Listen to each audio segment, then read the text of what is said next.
하나님께서 아담이 살게 하셨던 에덴 동산에는 생명의 나무와 문제의 선악을 알게 하는 나무도 있었습니다.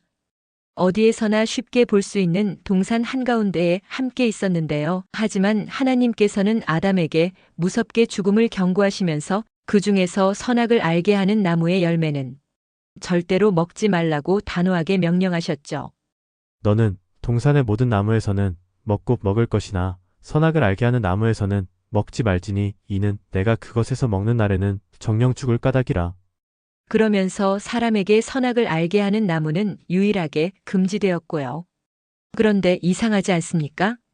선악을 알게 하는 나무가 그토록 위험했다면 아담이 열매를 먹을 가능성 자체가 없도록 하나님께서 처음부터 에덴 동산에 있게 하지 않으시는 것이 사람에게 가장 좋았을 것입니다. 만약 그렇게 하셨다면 혹시라도 아담이 선악을 알게 하는 나무의 열매를 먹을까 걱정하시지도 않으셨을 텐데요.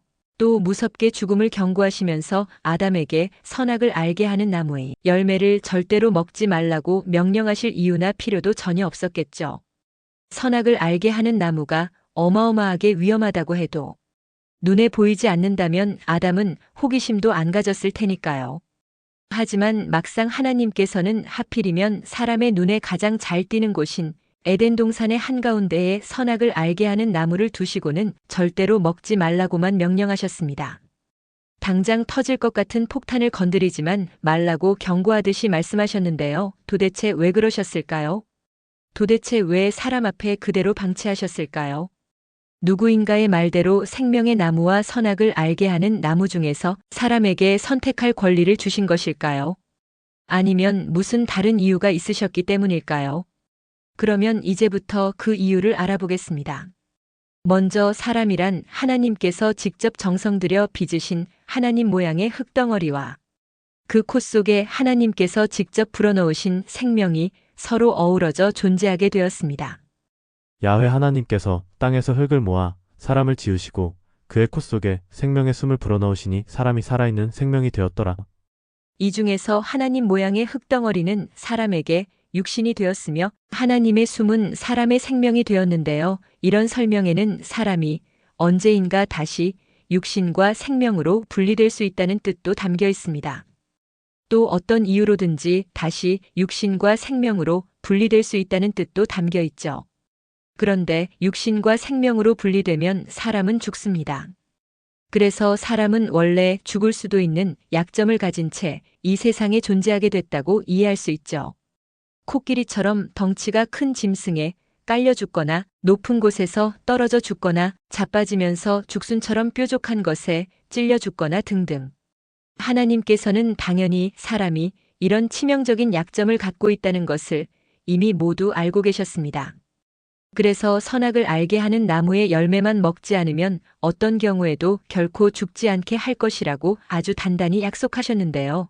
이것이 하나님께서 아담에게 하신 선악을 알게 하는 나무의 열매만은 절대로 먹지 말라고 하셨던 명령에 담겨 있는 가장 기본적인 의미 중 하나이죠.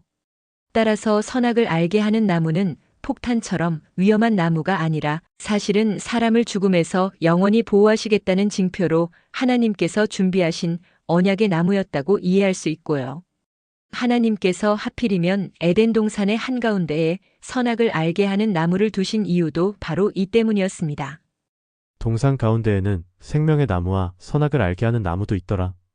선악을 알게 하는 나무가 에덴 동산 한가운데에 있으면 누구나 쉽게 볼 수 있으며 누구나 쉽게 사람에게 하셨던 하나님의 언약을 기억할 수 있었죠.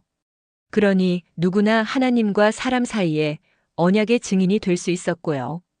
그런데 그 뒤 뱀의 꼬드김대로 아담은 하와와 함께 하나님께서 절대로 먹지 말라고 명령하셨던 선악을 알게 하는 나무의 열매를 먹습니다.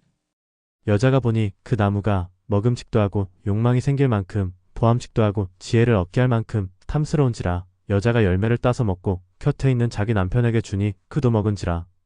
그러자 언약의 징표이던 선악을 알게 하는 나무는 훼손됐는데요. 그러니 이유가 무엇이거나 상관없이 사람이 직접 하나님께서 세우신 언약을 파괴했다고 말할 수 있죠. 그리고 이렇게 되자 사람은 곧장 언제든지 죽을 수 있게 되었고 어떤 이유로든지 죽을 수 있게 되어버렸습니다. 무거운 것에 깔려서 죽을 수도 있고, 높은 곳에서 떨어져 죽을 수도 있고, 뾰족한 것에 찔려서 죽을 수도 있고 등등. 이뿐 아니라 사람의 다스림을 받던 모든 동물도 덩달아 죽을 수 있게 되었죠. 또 사람이 자기 삶에 불러들인 죽음은 이 땅에도 두루두루 퍼지게 되었고, 하늘과 물속 등 온 세상에도 퍼지게 되었고요. 예수님께서는 이렇게 사람이 훼손한 언약의 징표인 선악을 알게 하는 나무를 원래대로 회복시키시려고 이 땅에 오셨습니다.